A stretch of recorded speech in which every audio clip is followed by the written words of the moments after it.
Hello friends, welcome to another video of my YouTube channel the bong's life. আশা করছি আপনারা সবাই খুব ভালো আছেন আর সুস্থ আছেন। আমিও খুব ভালো আছি।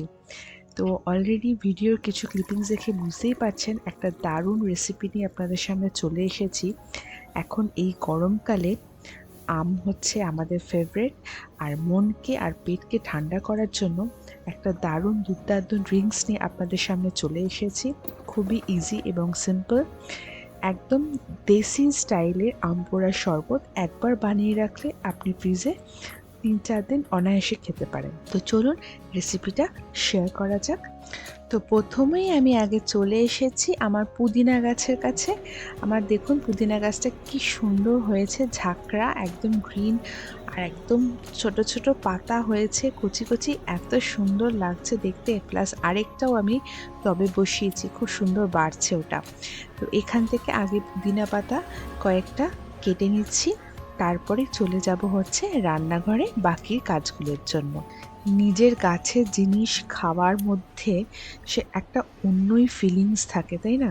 নিজে যখন সেই জিনিসটাকে যত্ন করে বড় করছি, তারপরে সেটা খাচ্ছি, মানে সেটার ফিলিংসটাই একদম মানে ডিফারেন্ট হয়, তাই না? তো চলুন চলে এসেছি রান্নাঘরে। দুটো আম নিয়ে নিয়েছি।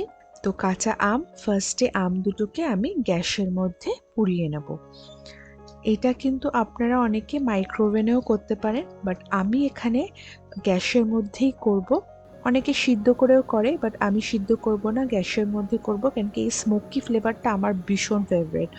তো এটা হচ্ছে একটা স্পেশাল মশলা, যারা আমার ভিডিও দেখেন তাদেরকে আমি দেখিয়েছি। আমি মৌরি নিয়ে নিয়েছি, পুদিনা পাতা, একটা গন্ধরাজ লেবুর পাতা, বিট নুন, আর এখানে আছে মিছরিটাকে আমি আলাদা করে গুঁড়ো করে নেব।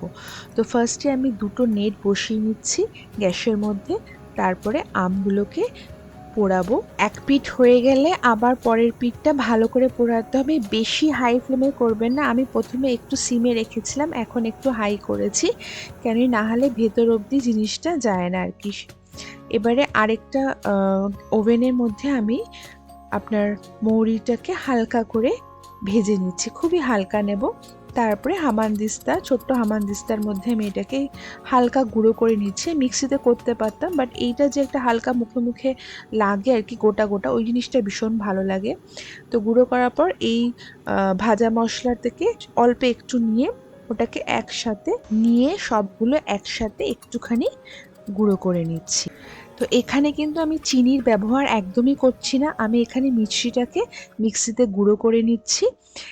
চিনিটা এমনিতেও স্বাস্থ্যের পক্ষে ভালো না, এখানে আপনি গুঁড়ো ইউজ করতে পারেন, চিনিও ইউজ করতেই পারেন, বাট আমি এখানে মিষ্টিটা ইউজ করেছি।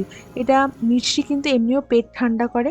তো আমগুলো অলরেডি পুড়িয়ে নিয়ে চলে এসেছি। এবার এটা ঠান্ডা জলের মধ্যে দুটো আমকে একটু চুবিয়ে কিছুক্ষণ রাখার পর এক এক করে দুটোকেই ছুলে নেব।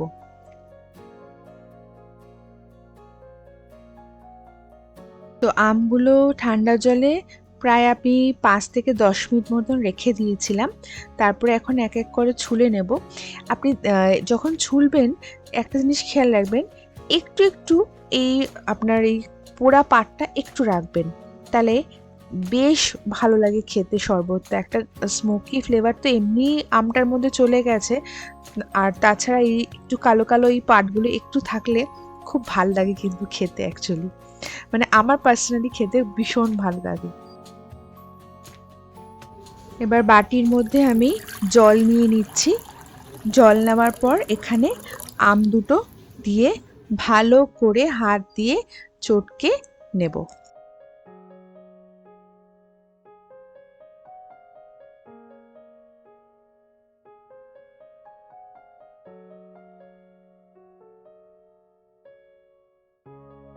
তো এবারে আমি আরেকটা পাত্র নিয়ে নিয়েছি, এখানে কিছুটা জল রাখছি, আমের জলটা, আর আরেকটা বাটির মধ্যেও কিছুটা রাখছি, দুটোর মধ্যে ভাগ করে নেব।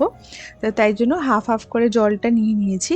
এবারে এক এক করে এর মধ্যে মশলাগুলো দেবো। যে মশলাটা হামানদিস্তায় করেছিলাম ওই মশলাটা এবার দুটোর মধ্যে ভাগ করে নিয়ে নিলাম। এরপরে দিয়ে দিচ্ছি হচ্ছে মিছরি গুঁড়োটা। মিষ্টি গুঁড়োটা দেওয়ার পর এবার চামচ দিয়ে একটু ভালো করে নাড়িয়ে নেব। তারপরে পরের মশলাটা দেব। পরে দেব হচ্ছে আমি বিট নুন। বিট নুনে আপনার গন্ধটা মানে ফ্লেভারটা ভীষণ সুন্দর আসে। আপনি দেখুন এখনই মানে জলটা দেখে সত্যিই এত লোভ লাগছে। এবারে বিট নুনটা দিয়ে দিলাম। বিট নুনটা দেওয়ার পর এর মধ্যে আমি দিয়ে দেব হচ্ছে সমান পরিমাণে জল দিয়ে দেবো। দুটোর মধ্যে জল দেওয়ার পর আমি এর মধ্যে দেব হচ্ছে আপনার গন্ধরাজ লেবুর একটা পাতা আপনাদের দেখিয়েছিলাম, ওই পাতাটাকে ছিঁড়ে দুটোর মধ্যে ইকুয়ালি ডিভাইড করে দিয়ে দেব। তারপরে দেব হচ্ছে পুদিনা পাতা।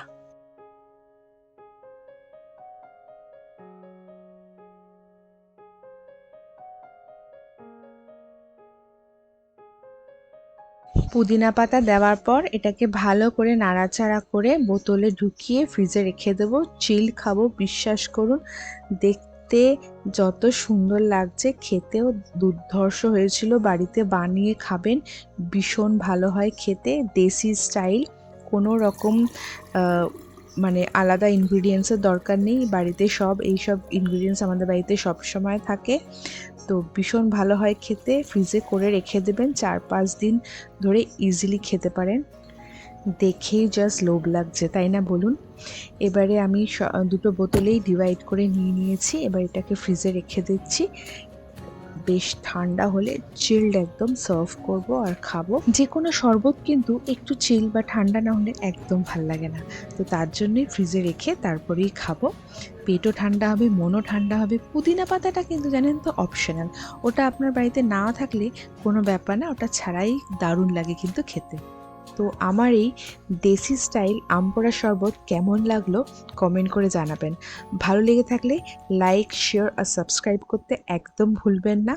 পরের ভিডিও নিয়ে খুব তাড়াতাড়ি দেখা হচ্ছে। Till then bye bye from the bong's life. আর যারা ফেসবুক থেকে দেখছেন, আমার পেজটাকে ফলো করতে ভুলবেন না কিন্তু।